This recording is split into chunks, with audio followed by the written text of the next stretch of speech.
Hello everyone, welcome to बेसमा classes. आज का टॉपिक होने वाला है हमारा समावेशी विद्यालय का ढांचागत सुविधाएं और समावेशन के लाभ। ये क्रिएशन एंड इंक्लूसिव का क्वेश्चन है।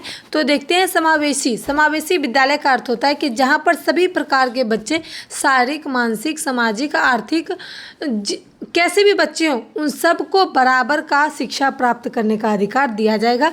इसके निम्नलिखित ढांचे बताए गए हैं, जिसमें पहला है रैंप, यानी कि जो थोड़ा बहुत डिसेबल होता है हाथ पैर से, वो उसके लिए होता है, क्योंकि व्हील चेयर हो गया उपयोग करने के लिए।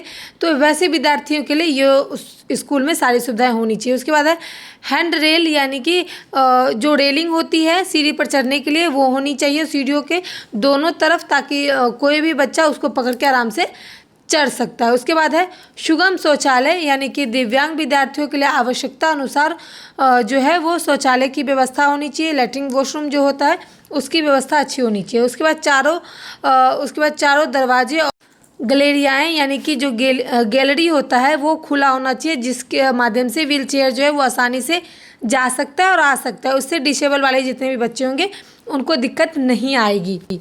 उसके बाद है आपका 5 नंबर बैल संकेत, यानी कि स्पर्श मार्ग दृष्टिबद्धता, यानी कि जो जिनके पास आँख नहीं है वो कैसे चढ़ेंगे, तो उनके लिए भी कुछ व्यवस्थाएं होनी चाहिए। उसके बाद है उचित प्रकाशन और ध्वनि व्यवस्था, यानी कि वहाँ पर जो सुन नहीं सकते, जो देख नहीं सकते, उनके लिए जैसे कि ईयरबड्स होते हैं कान में, तो उस तरीके के यंत्र वगैरह भी बच्चों को प्रोवाइड की जानी चाहिए। उसके बाद है सहायक शिक्षण सामग्री, यानी कि बेल पुस्तकें जो कि बच्चे आँख मुंह बंद करके भी उसको पढ़ सकते हैं। श्रवण यंत्र होना चाहिए सुनने के लिए, बड़े अक्षरों वाली पुस्तकें होनी चाहिए जो देख देख करके छू छू करके वो बच्चा पढ़ सकता है। उसके बाद है सुरक्षित एवं बाधा रहित परिसर होना चाहिए, सभी बच्चों के लिए सुरक्षित वातावरण होना चाहिए, कहने का मतलब है। 9 नंबर है संसाधन कक्षा, यानी कि रिसोर्सेज।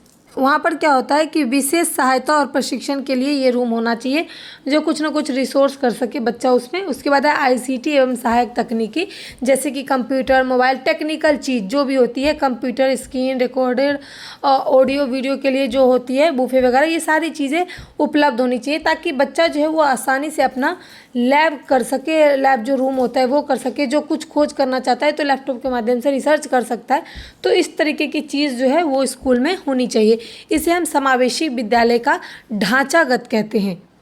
उसके बाद हम देखेंगे समावेशन के लाभ कौन कौन से। समावेशन यानी कि समान अवसर प्रदान करता है। समावेशन के नाम में ही दिखता है कि सभी को समान अवसर देना, सभी बच्चों में आत्मविश्वास का बढ़ावा होना कि सभी बच्चों में बराबर है, इस तरीके से। उसके बाद भेदभाव पूर्वग्रह को कम करता है, यानी कि भेदभाव नहीं होना चाहिए, ऐसा जो है बच्चे को बताना चाहिए। उसके बाद है सामाजिक समरसता और सहयोग की भावना, यानी कि समाज में हम रहते हैं तो एक दूसरे का सहयोग करना चाहिए, एक दूसरे की मदद हमें करना चाहिए।